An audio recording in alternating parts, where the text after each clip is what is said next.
सर्वज्ञ श्री चक्रधर स्वामी की जय। मेरे श्री गुरुवर और सभी संत जनों को मेरा सादर दंडवत प्रणाम और सभी प्रेमी भक्तों को मेरा जय श्री चक्रधर। आइए आप सभी प्रेमी भक्तजन मिलकर उत्तरार्ध की लीला का चिंतन कीजिए। आज की लीला है पुनः संदेश भेजना।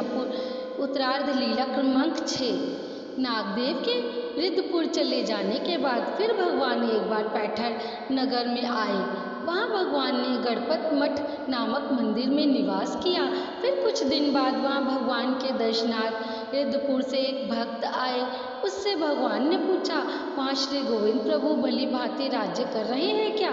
वहाँ नागदेव नाम का एक ब्राह्मण भी है। इस पर उस भक्त ने कहा, भगवान वह वहाँ पर ही है। वह कैसा है?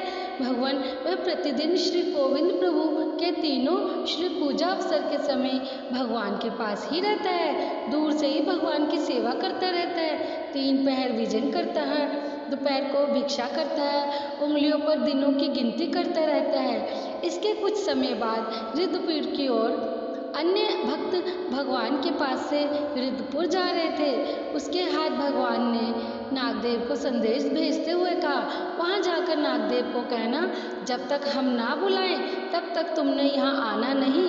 फिर वह भक्त रिद्धपुर पहुँचे तो उन्होंने नागदेव जी से कहा, भगवान ने तुम्हें एक संदेश भेजा है, हमारे बुलाए बिना तुम्हें यहाँ आना नहीं। इस समाचार को सुनकर नागदेव को बहुत दुख हुआ।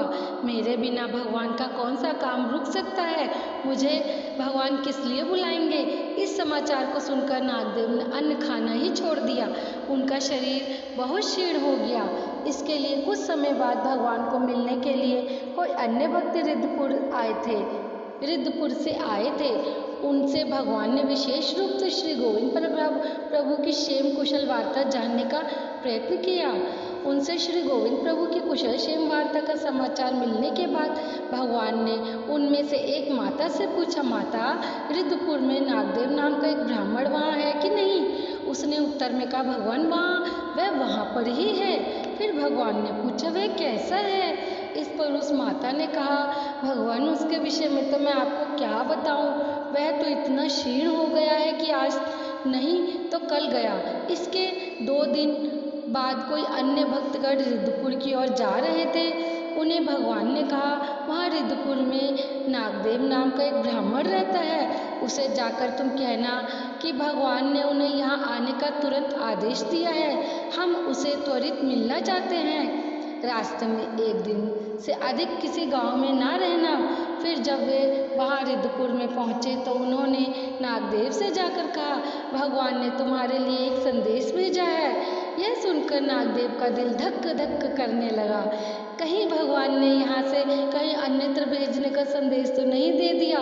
फिर नागदेव ने धीमे स्वर में कहा, क्या संदेश भेजा है जी? फिर उन्होंने नागदेव से कहा, भगवान ने तुम्हें अपने पास आने का संदेशा दिया है। वे तुम्हें देखने के लिए बहुत उतावले हो रहे हैं। रास्ते में 1 दिवस से अधिक निवास मत करना। यह शुभ समाचार सुनकर नागदेव उसी समय श्री प्रभु बाबा को दंडवत प्रणाम कर वहाँ से निकल गए। अगली हमारी लीला है नागदेव को दर्शन और क्षेमा लिंगन। उत्तरार्ध लीला क्रमांक 7। उन दिनों भगवान का पैठर के गणपत मठ में निवास था। एक दिन प्रातःकाल का पूजा अवसर हो जाने के बाद गोदावरी नदी के छोटे से प्रवाह की और विहरण के लिए गए। वहाँ एक बबूल वृक्ष के नीचे भगवान आसन पर विराजमान थे। रिद्धपुर से नागदेव राहट गांव के मार्ग में 3 रात दिन चलते हुए भगवान के पास पहुँचे। नागदेव ने भगवान को वहाँ बैठे हुए देखा तो उनके पास आए। भगवान भी आसन से उठकर उनके पास गए। नागदेव भगवान के श्री चरण को स्पर्श कर दंडवत प्रणाम करके दुख करने लगे। भगवान ने भावुक होकर कहा, वानरेश उठो और हमें क्षेमालिंगन दो, हम तुम्हें मिलने के लिए उतावले हो रहे हैं। फिर वे उठे। भगवान ने उन्हें अपने गले लगाकर क्षेमालिंगन दिया। इसके उपरांत भगवान आसन पर विराजमान हुए। नागदेव भगवान के सम्मुख बैठकर छोटे बालक की तरह रूंधे गले से रोने लगे। इस पर भगवान ने पुचकारते हुए कहा, वानरेश चुप हो जाओ, दुखी मत हो, अब हम तुम्हें यहाँ से कहीं नहीं भेजेंगे। ऐसा कहकर भगवान ने उनकी पीठ पर अपने हाथों से थपथपाते हुए कहा, कोई एक राजा था, उसे अपने राज्य से बेदखल कर दिया गया। उसका राजपद नष्ट हो गया था। उसके अधीन काम करने वाले नौकर चाकर अधीनस्थ परिवार के अनेक लोगों में से कोई किसी के अधीन होकर काम करने लगा तो कोई किसी अन्य प्रभावशाली व्यक्ति के अधीन होकर काम करने लगा, परंतु उसका सिंदेड़ा जैसे स्वामी भक्त अधिकारी इस विपत्ति के समय भी किसी अन्य राजा के आश्रय नहीं गया, ना ही किसी अन्य राजा की ही उसने जी हुजूरी की, जय जयकार की। उसने किसी अन्य व्यक्ति से कोई किसी प्रकार की आर्थिक सहायता भी नहीं ली। उसने किसी अन्य राजा के आगे हाथ नहीं फैलाया। स्वयं ही अपने परिश्रम से अपना कोई काम धंधा करके अपने परिवार का पोषण करने लगा। ऐसे ही उसने अपना समय व्यतीत किया। कुछ समय बाद राजा सिंहासन से पदच्युत वह राजा पुनः अपनी राजगद्दी पर आसीन हुआ।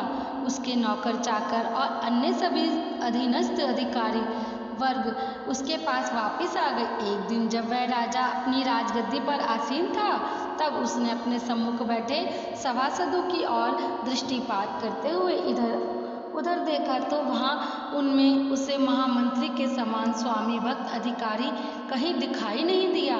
तब उसने उन सब से पूछा, आप सभी लोग मेरे पास वापस आ गए हैं, पर वे सिंदूरना दिखाई नहीं दे रहे, क्या बात है, वे कहाँ चले गए? इस पर उन्होंने बताया कि आपके प्रति स्वामी भक्ति के कारण वे किसी अन्य राजा की शरण में नहीं गए। वे अपना छोटा मोटा कोई काम धंधा करके अपने परिवार का पालन पोषण कर रहे हैं। यह सुनकर उस राजा ने सिंदूरना के लिए कहारों सहित पालकी भेजी, उन्हें आदेश दिया वे सम्मान सहित सिंदूरना को पूर्ण परिवार सहित यहाँ लेके आए।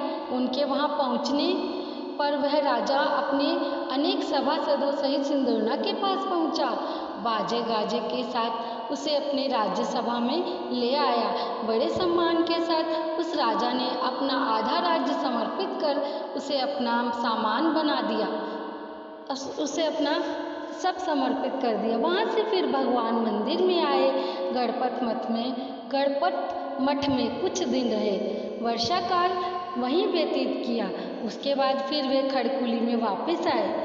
लीला क्रमांक 6 और 7 का हेतु है, भगवान का संदेश मिलने पर नागदेव जी रिद्धपुर से 3 अहोरात्र में पैठण में भगवान से आकर मिले। भगवान ने क्षेमालिंगन देते हुए उनके वियोग जनित दुख को शांत किया। अब उन्हें कहीं पर भी नहीं भेजने का आश्वासन देकर उनके भय को शांत किया। इससे भगवान का पूर्ण अभिमान उनके प्रति प्रकट हुआ। अब साधन साध्य में कहीं भी उन्हें वियोग नहीं होगा। भगवान ने अपने लीला दान से उन्हें यह शरीर दिया था, उनकी आयु बढ़ाई थी और भविष्य में उन्हें आचार्य पद प्रदान किया।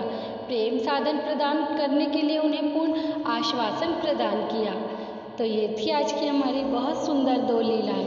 आप सभी प्रेमी भक्तजन इन दोनों लीलाओं का चिंतन अवश्य करें। मिलते हैं कल फिर एक सुंदर नई लीला के साथ। तब तक के लिए आप सभी प्रेमी भक्तों को मेरा जय श्री चक्रधर।